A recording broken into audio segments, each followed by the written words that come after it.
Наші вітання усім. Київ-24 продовжує працювати для вас. І сьогодні у нас в гостях чудова, прекрасна людина, політикиня. Сьогодні до нас до ефіру доєднується Світлана Тихановська. Це лідерка демократичних сил Білорусі. Пані Світлано, вас вітаємо. Вітаю. Дякуємо, що доєдналися. І давайте почнемо з найважливішого.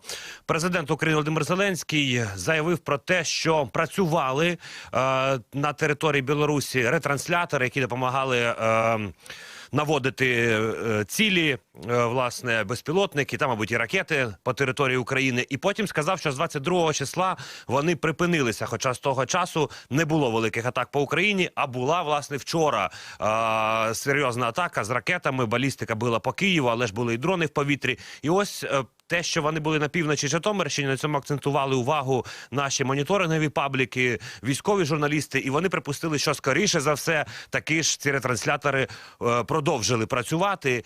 А президент казав, він не знає, чи їх зняли білоруси, Лукашенко, власне. Так я до чого? Ця гра буде продовжуватися з цими ретрансляторами? Що змусило на початку Лукашенка погодитися, їх вимкнути, ну а потім знову увімкнути? Ну, я думаю, што сітуацыя з гэтымі рэтрансляторамі яшчэ адзін доказ таго, што Лукашенко не трымае слова. Ён як бы спачатку даў назад, а потым такой з удвоенай сілай дазволіў дронам пралятаць і праз Беларусь і карыстацца гэтымі рэтрансляторамі. І тут, ну, мы павінны разумець, што ніколі не можа быць даверу да Лукашэнкі, што ён заўжды будзе служыць інтарэсам Пуціна і России, бо я думаю, что спочатку ён спужаўся, што можа быць адпаведны адказ ад Украіны, потым паспілкаваўся, пракансультаваўся з Россией, можа тая дала добро, і вось ён такі вось наглы далей рэтрансатары выкарыстоўвае. Вось, і таму, вось калі ёсць такія наратывы, што вось, можа быць, мы неяк Лукашенка адсунем ад Пуціна, гэта немагчыма. Ён заўжды будзе служыць Пуціну, і трэба гэтыя ілюзіі астанавліваць. Погоджуємося. Але ж в Wall Street Journal вийшло нещодавно матеріал про Лукашенка, і нібито Москва, Путін на нього тиснуть і фінансовим забезпеченням і так далі. Там багато пунктів. На ваше бачення, чи дотисне, чи треба тиснути? Ну і що буде з Білоруссю, з народом, якщо все ж таки російські гроші можуть, ну, там, зменшитися або навіть підуть з підтримки Білорусі? Ну, перш за ўсё, мы павінны разумець, што Пуцін дапамагае Лукашэнку, а не Беларусі, і, канешне, ён мае шмат рычагоў, і найперш гэта, канешне, фінансава і эканамічная. Беларусь залежыць ад расійскіх крэдытаў, рынкаў, энергазбытаў, там нейкіх лагістыкі, субсідыяў, і калі Москва скароціць падтрымку, то гэта, канешне, адразу ударыць па беларускай эканоміцы і па здольнасці рэжыму купляць лаяльнасць. Другі рычаг уплыву – гэта бяспека. Лукашенко залежыць ад падтрымкі расійскіх спецслужбаў, вайсковага супрацоўніцтва і, ну, так званага палітычнага парасона Крамля. Бо пасля 2020 года Лукашенко выжыў толькі дзякуючы Пуціну. І трэці рычаг – гэта інфармацыйны і палітычны. Расія можа узмацніць ціск праз прапаганду, праз прарасійскія эліты, сілавыя структуры, нейкія эканамічныя групы і гэтак далей. На пытанне, ці можа Беларусь страціць фінансаванне з Москвы, тэарэтычна так можа, але Пуцін таксама, я думаю, разумее, што калі ён занадта аслабіць Лукашэнку, то ён можа страціць кантроль над сітуацыяй у Беларусі. І таму Крэмль будзе ціснуць так, каб рэжым заставаўся лаяльным, залежным і функцыянальным. Пані Світлано, ви як лідерка демократичних сил, як бачите цю ситуацію, якщо, наприклад, Путін зніме Лукашенка якимись спецслужбами, там, переворотами і так далі, і поставить не опозицію, яка може ж прийти до влади нарешті в Білорусі, а навпаки ще якогось, ну, там, Путіна номер 2, який Білорусь буде ще більш проросійсько налаштовувати і, ну, якби, керувати? Ну, перш за ўсё, мы павінны разумець, што Беларусь гэта не адзін кіраўнік краіны, гэта ўсё ж такі людзі, і людзі не пагодзяцца з якім чалавекам, якога паставілі там ці выбралі. праз галасаванне людзей. І таму гэта будзе пастаянная такая зона турбулентнасці, людзі будуць незгодныя з палітыкай, людзі будуць пратэставаць, сабатаваць, і я думаю, што і Еўропа, канешне, нашы еўрапейскія партнёры не пагодзяцца з такім вынікам спраў. І таму гэта будзе рэгіён нестабільнасці. Вось і ўсё. І таму не будуць людзі служыць Расіі. Тут таксама шмат сцэнароў можа быць, бо шмат чаго па Беларусі залежыць і ад Украіны. Бо зараз Украіна рэгіянальны лідар, і менавіта вы будзеце афармляць ось некую новую геапалітыку ў нашым рэгіёне. Пані Світлано, опозиція Білорусі передала Україні звіт, напрацювали, збирали дані, аналізували. І так ніби виглядає з цього звіту, що все-таки готується Лукашенко до війни на боці Росії, звичайно, проти нас. Там серйозні пункти і про мобілізацію, і про ці резерви, про ВПК-організацію, інфраструктура, знову ж таки, військова організовується на кордоні. Як ви вбачаєте, все ж таки розглядає варіанти Лукашенка прямої участі у війні проти України? Мы бачым шмат прыкметаў таго, што рэжым рыхтуе краіну да магчымай эскалацыі. Гэта і развіццё вайсковай інфраструктуры, гэта мабілізацыйныя вучэнні, праверкі рэзерваў, напрыклад, умацаванне ВПК, ядзерная рыторыка і гэтак далей, імітацыя запуску ракет і ядзернай зброі. Гэта не значыць, што заўтра Беларусь абавязкова ўступіць у вайну. Тут падкрэслім, што Лукашенко ўжо ў гэтай вайне, ён не напалову віноўны, ён военный злачынца. То бок, але гэта не значыць, што рэжым тое, што вось гэта ўсё ўзмацняецца, гэта ваенная рыторыка, гэта значыць, што рэжым стварае магчымасці для такога сцэнару. І асноўная бяспека, я лічу тое, што мы паступова прывыкаем беларускае грамадства да вайсковай логікі. Сёння вучэнні, заўтра праверка рэзерваў, паслязаўтра новыя базы, а потым уже нейкая сумесная аперацыя, і так Беларусь крок за крокам уцягваюць у вайну.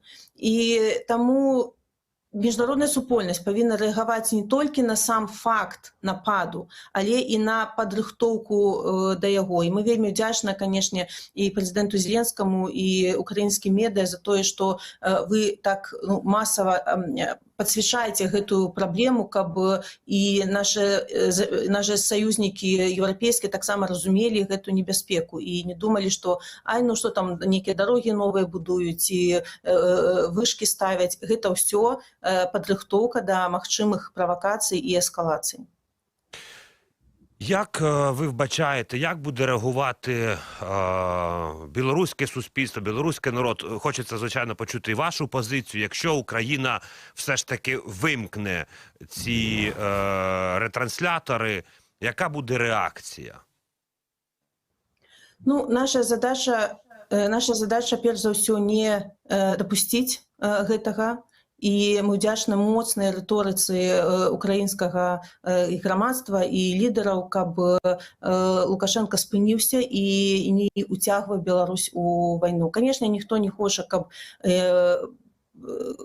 ракеты ляцелі ў беларускі бок, асабліва ад Украіны, бо для мяне вельмі важна, каб украінска-беларускія адносіны яны засталіся цёплымі і доўгатэрміновымі, бо у нас адзін вораг, у нас адзіная будучыня ў Еўропе, і таму трэба зараз трымацца аднаго. Але мы разумеем пытанне бяспекі Украіны, і ўсё, што Лукашенко зараз робіць, гэта зарабляе на крыві украінцаў.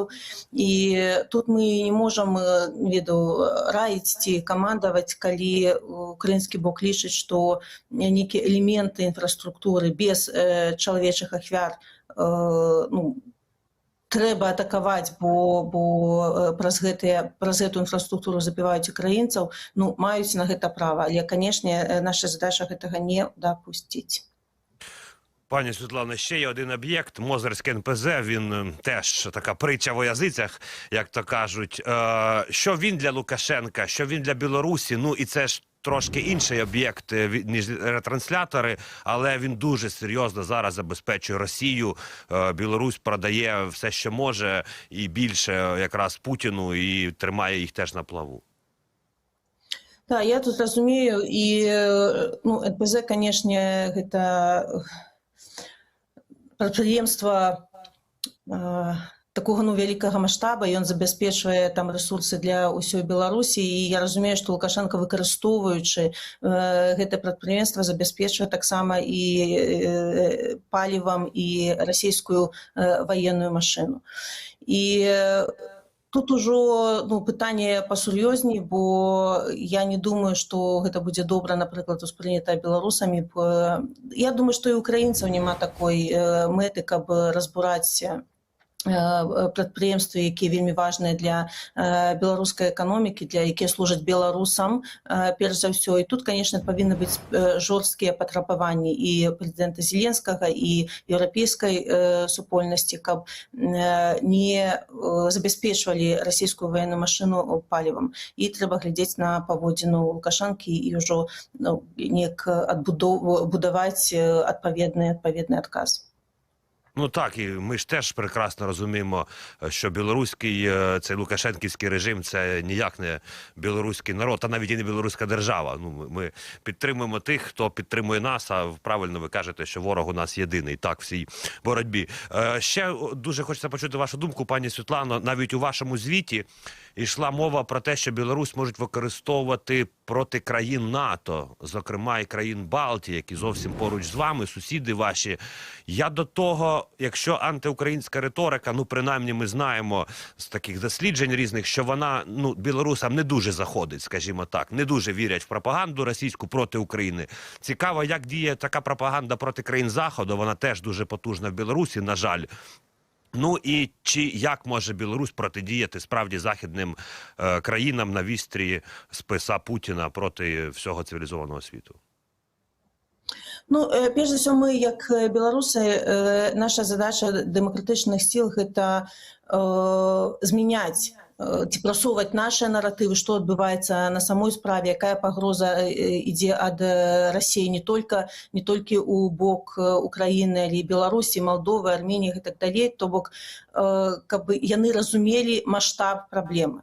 І што, напрыклад, толькі там скончыўшы вайну ва Ўкраіне, я спадзяюся, на ўмовах Украіны, я буду разумець, што пагроза застаецца. То бок гэтую балячку яе трэба выразаць пад корань, то яна будзе распаўсюджвацца. І тыя нашы наратывы, што Украіна зараз захішчае не толькі сябе, але ж і сваіх суседзяў, увогуле всю Еўропу. І калі б Украіна не стрымлівала вось гэты расійскі ціск, расійскую прапаганду, то вораг быў бы ўжо у брамы краін Європи, яны ўжо там, яны ўжо тэстуюць, як далёка яны могуць зайти у сваіх намаганнях зруйнаваць адзінства, зруйнаваць Еўропу, і яны, ну, чакаюць нейкага адпаведнага адказу. Калі яго няма, то яны ідуць далей і далей. Яшчэ адзін наратыў, які мы прасоўваем у Еўропе, што хопіць заўжды глядзець, як рэагуе Расія. Бо што б не адбылося, а што там Расія, а што яна скажа, а што яна падумае. То бок і Расія не такая ўсемагутная, як мы звыкліся думаць, і што Еўропа разам з Украінай, канешне, зараз нашмат больш магутнейшая, і Украіна ўжо не раз даказала, што можна супрацьстаяць такому, як думалася, вялікаму ворагу. І таму, канешне, Еўропа зараз узмацняецца і узмацняе свае антырасійскія наратывы. Але, конечно, мы бачым, што працуюць лабісты, і па Беларусі працуюць лабісты, спрабуючы прымусіць Еўропу, напрыклад, больш спілкавацца з Лукашэнкам.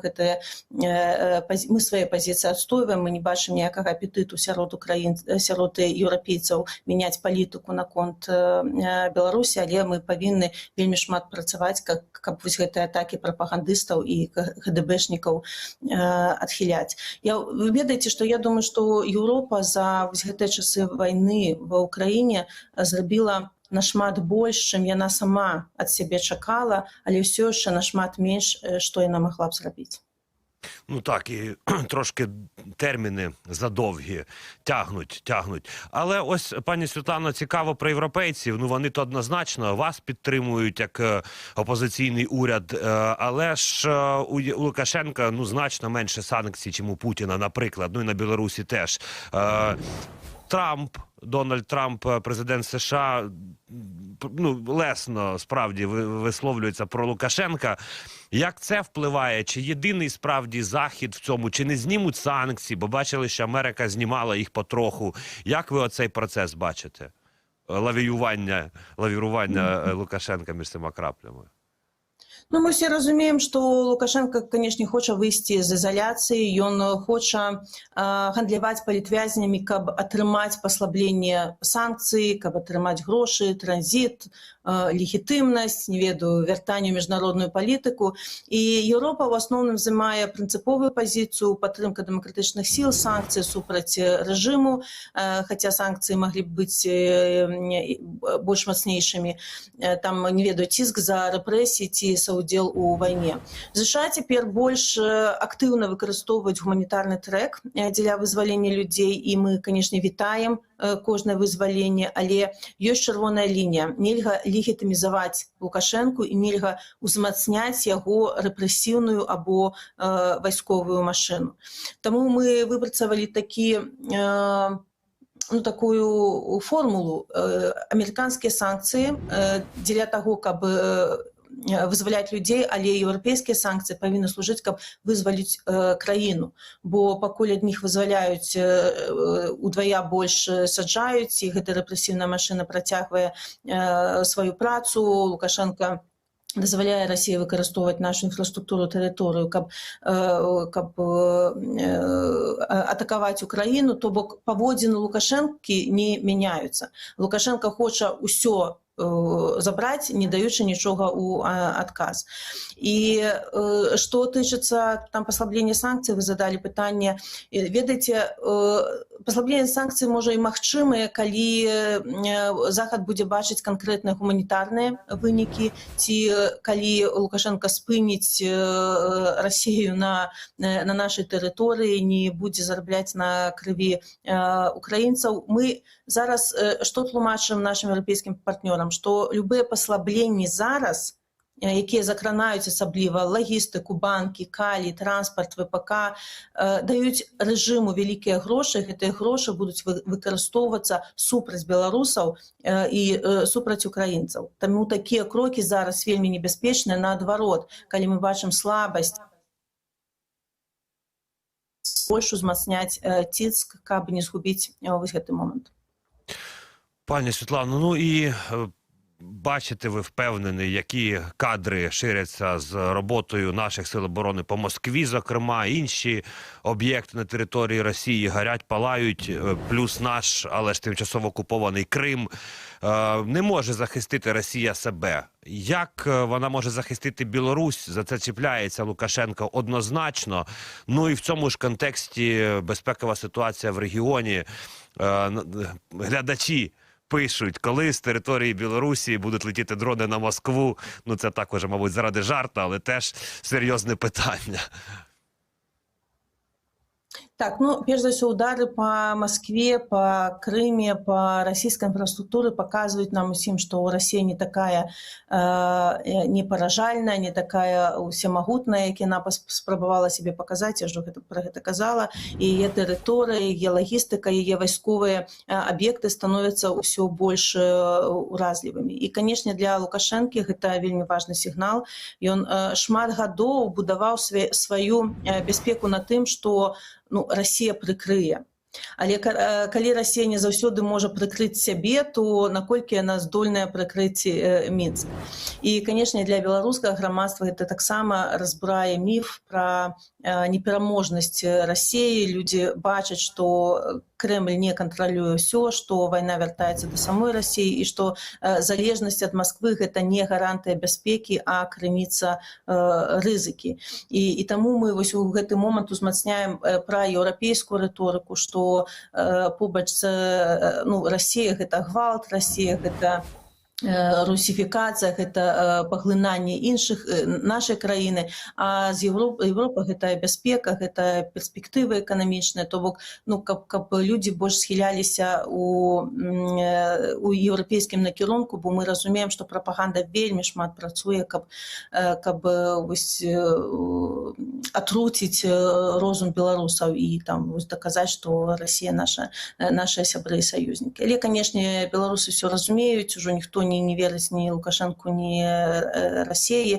І вось гэты наратыў Лукашенка, што я тут гарант таго, што не будзе вайны ў Беларусі, сам прынёс вайну гэта аслабляе вельмі моцна яго пазіцыі, ён ўжо ўвогуле не карыстаецца ніякай падтрымкай беларусаў. Але вось што самае галоўнае вось гэтых атак на Маскву, тое, што ўвесь свет побачыў, што Москва не almighty, да, не всемагутная, і для мяне вялікі гонар, што Украіна вось гэта адзіная, можа, краіна ў свеце, якая